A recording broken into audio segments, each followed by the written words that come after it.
à peu près à vol d'oiseau à 30-35 km de Paris, qui est là-bas, tout droit. On est entre Mantes-la-Jolie et les Mureaux, dans les buttes sud du parc naturel du Vexin. Et en fait, on est aussi à un endroit où il devrait y avoir une carrière de calcaire de 100 hectares.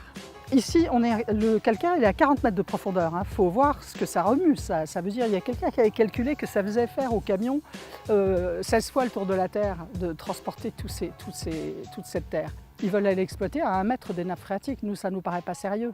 En tant que citoyen ayant le souci de l'eau pour les générations futures.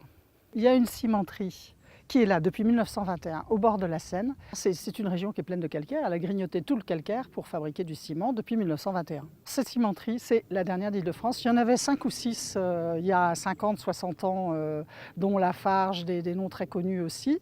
Là, elle appartient depuis peu à un groupe allemand qui s'appelle Heidelberg Cement, qui est une multinationale. Il faut savoir que le ciment est organisé en un lobby extrêmement puissant.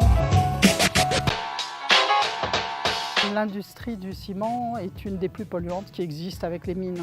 Par exemple, cette cimenterie est classée par les documents de l'État, ce n'est pas moi qui l'invente, parmi les 10 établissements les plus polluants pour un certain nombre de polluants. Et elle dégage aussi 1000 tonnes de CO2 par jour, ce qui est gigantesque.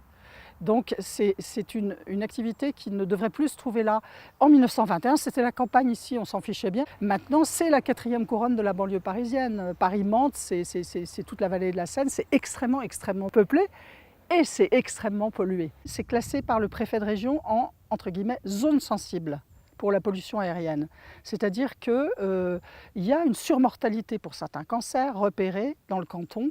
Il y a des affections chroniques, asthme, des affections respiratoires repérées comme dépassant la moyenne. Là, ces intérêts, c'est vraiment précaire parce que c'est acrobatique de venir faire des carrières dans un parc naturel régional à 8 km de la cimenterie elle-même étant extrêmement discutable. Vous voyez, il y a un empilement d'arguments contre. Il y a quand même 45 maires qui ont signé une motion pour dire qu'ils étaient pour l'abandon de ce projet. Il y a de plus en plus d'élus du territoire.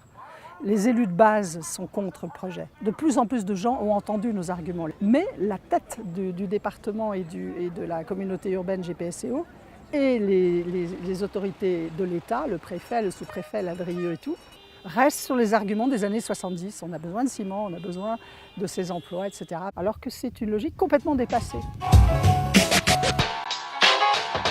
On peut la reconvertir dans une activité sans four, ce qui permettrait de garder les emplois.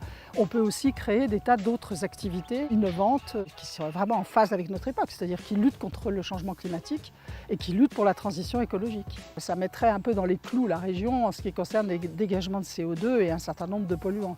Dans la perspective que maintenant, il faut que tous les territoires travaillent à se décarboner, à polluer moins, à développer des activités plus respectueuses de l'environnement.